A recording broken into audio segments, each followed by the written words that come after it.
The oil field grave. How and why Chris chose that location. Imagine driving into the middle of nowhere, your family in the car, knowing what you're about to do. How does a man choose a place to hide such a horrific crime? Welcome to Dark Truths, true crime stories, where we uncover the chilling details behind the cases that haunt us. In 2018, Chris Watts took his wife and daughters to a remote oil field and turned it into their grave. Why there? What was going through his mind? Hit that subscribe button, and let's dive into the darkness of this unthinkable choice. The setting, Anadarko oil field overview. Picture a vast, empty stretch of land in Weld County, Colorado, a place where the horizon seems to go on forever. This is the Anadarko oil site, thousands of acres of dusty, industrial terrain dotted with oil tanks and pipelines. It's not a place you stumble across. It's remote, isolated, the kind of spot where you could scream and no one would hear you. For Chris Watts, this wasn't just a random location. He'd worked for Anadarko Petroleum since 2017, driving these dirt roads, checking these tanks day in and day out. He knew every corner, every access point. The site, known as Survey 319, was about 40 miles from his home in Frederick, a world away from suburban life. It was quiet, overlooked, perfect for someone who didn't want to be seen. The landscape itself feels eerie, flat, open, with nothing but the hum of machinery and the occasional gust of wind. It's a place built for work, not for secrets. But for Chris, it became something else entirely. Why would someone choose such a cold, industrial place for something so personal, so horrific? Let's dig into that. His daily routine. Chris Watts wasn't just familiar with the Anadarko site, he lived it. As a field operator for Anadarko, his job was to monitor oil wells, check tank levels, and maintain equipment. He'd drive out to sites like Survey 319 almost daily, sometimes alone, sometimes with co-workers. He had keys to lock gates, access codes, and a deep understanding of the site's layout. His co-workers described him as reliable, quiet, the guy who knew the job inside out. He'd spend hours in this desolate place, far from the chaos of home life with Shanann and their girls, Bella and Celeste. For Chris, the oil field was a routine, a constant. He could navigate it with his eyes closed. That familiarity wasn't just convenience, it was power. He knew where to park, where the cameras didn't reach, where no one would show up unexpectedly. When he drove out there on August 13th, 2018, it wasn't a spur-of-the-moment choice. It was calculated, rooted in his everyday life. Can you imagine turning a place you know so well into the setting for something so awful? A crime of convenience. Let's talk about why the oil field made sense for Chris. It was convenient in the worst way possible. No security cameras staring down.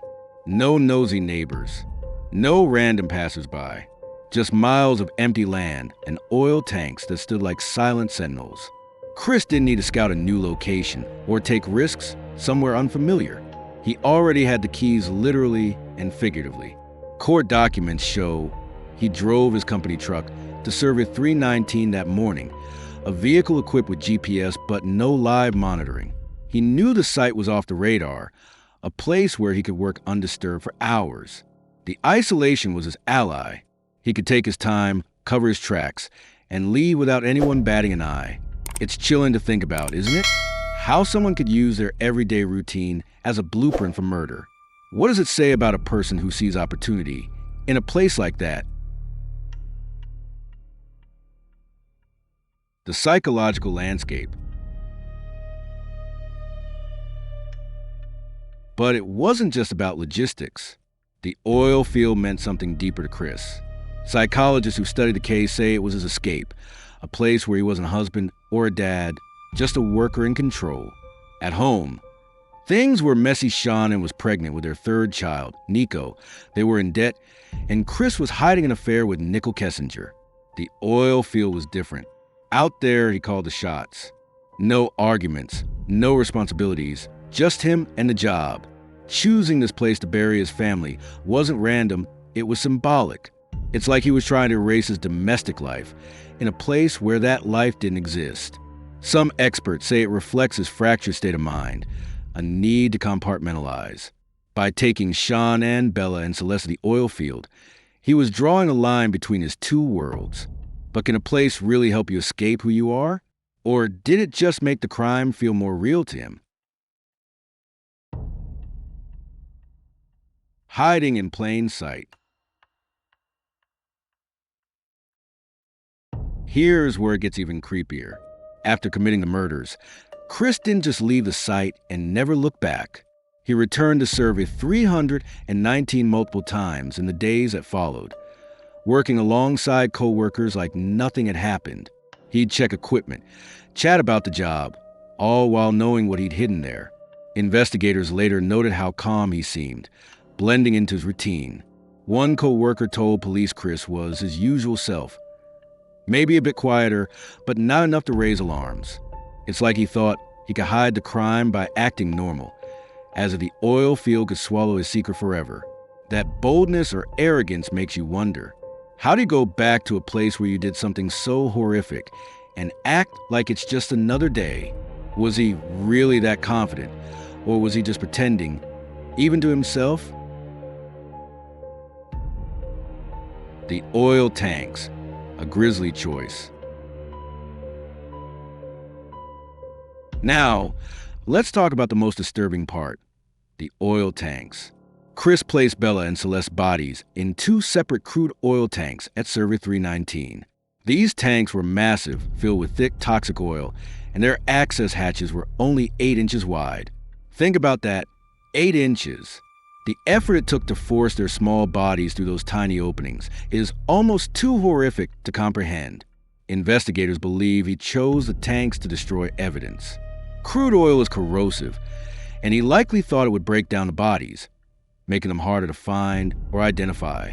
Bella was 4. Celeste was 3 two little girls who trusted their dad, hidden away in a place meant for industry, not innocence. That choice wasn't just practical.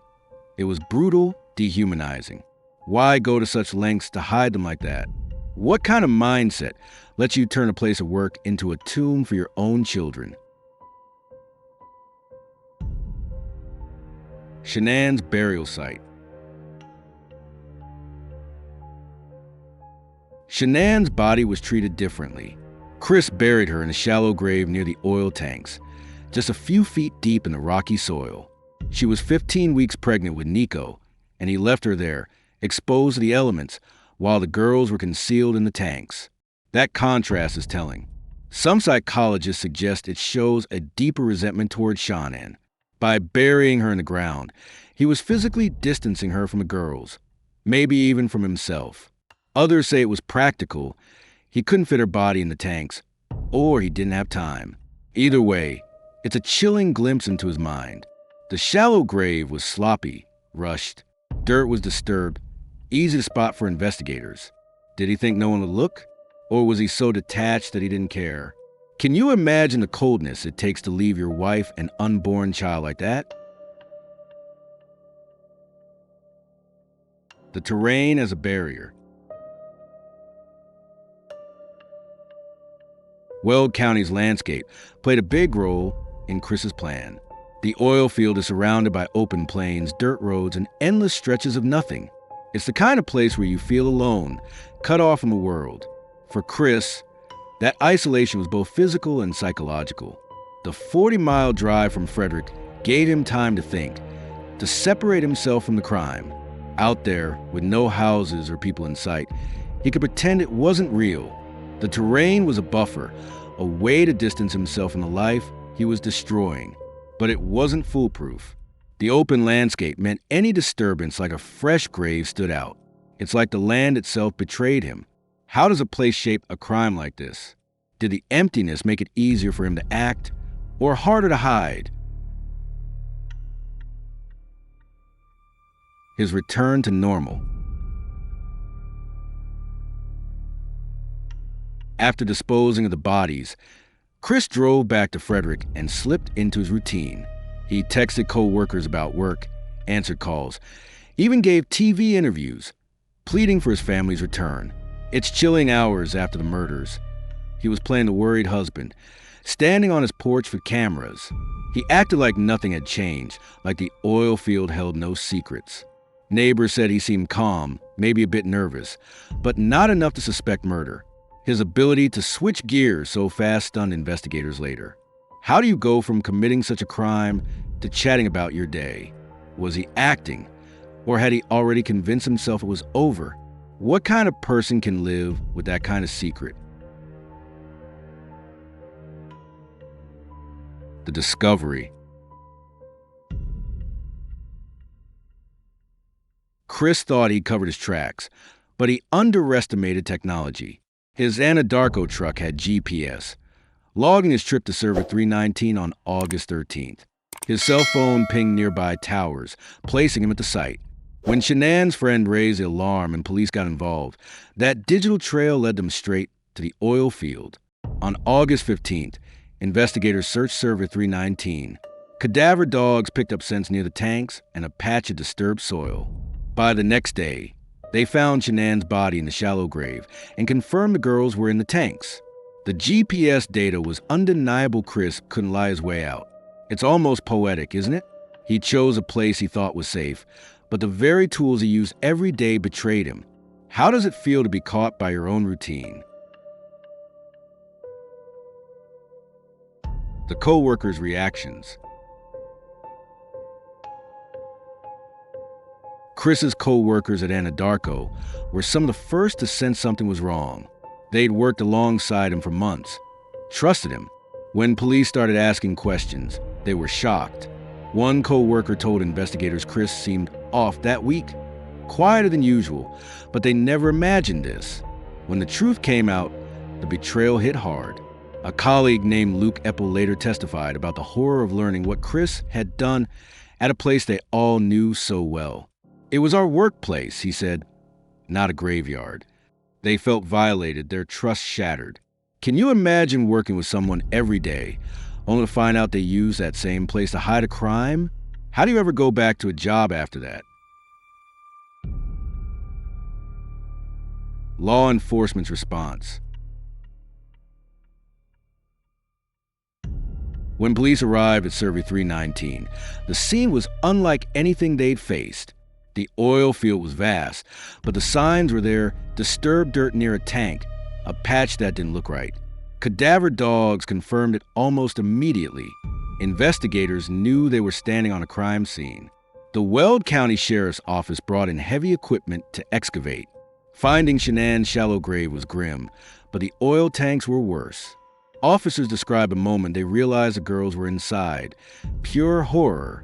The site's isolation, once Chris's ally, now made every clue stand out. Law enforcement worked fast, but the emotional toll was heavy. One detective later said, "You don't forget a scene like that. How do you process standing in a place where such evil happened?" Forensic challenges.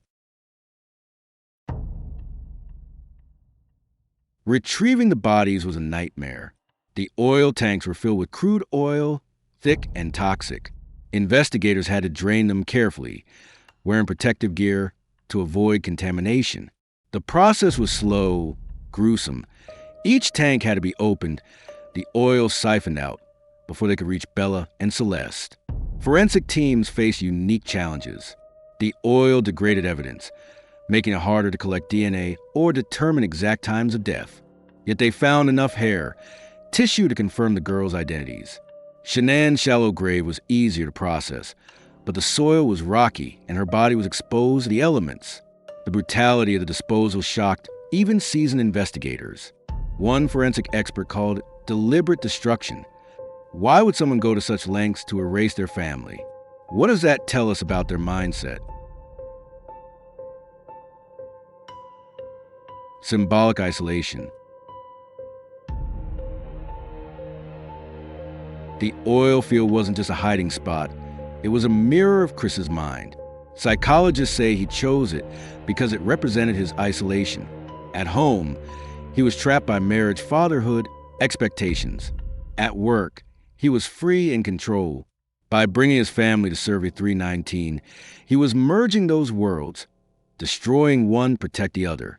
The site's desolation matched his emotional state, empty, detached. Some experts believe he saw the oil field as a place to reset, to wipe away his past. But that kind of symbolism comes at a cost. Did he think he could outrun his guilt by choosing a place so far from home? Or was it just another way to distance himself from what he'd done? Why not somewhere else? Chris had options. Colorado's got forests, ditches, abandoned lots, places he could have hidden the bodies. So why the oil field? It was familiar, yes, but it was also his domain. He didn't need to risk getting lost or caught somewhere new. Survey 319 was his comfort zone, a place he knew he could control. Other locations might have drawn attention: a hiker in a forest, a driver on a back road. The oil field was private, locked behind gates only he and his co-workers could access. He likely thought the tanks would destroy evidence, and the grave would go unnoticed. It was a gamble, but one he felt safe making. Why choose a place so tied to your life? Was it arrogance or just a twisted sense of security? What does it say when your safe space becomes a crime scene? Premeditation Indicators. Investigators didn't buy that this was a spur-of-the-moment crime. The oil field choice screamed premeditation. Chris didn't panic and dump the bodies randomly. He drove 40 miles to a specific site he knew well. He used his work truck, his access keys, and his knowledge of the tank's design. Text messages show he'd been planning his day, arranging to be alone at Survey 319 that morning. He even told Nickel Kessinger he'd be out at the site, like it was just another work day. Every step was calculated, from the drive to the disposal. That level of planning is chilling. How long had he been thinking about this? Did he see the oil field as his way out even before that night? The aftermath. When Chris confessed on August 15th, he showed little emotion about the oil field.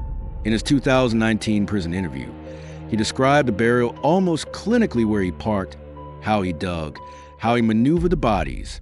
Detectives were stunned by his detachment, like he was talking about a job, not his family. The site itself became infamous.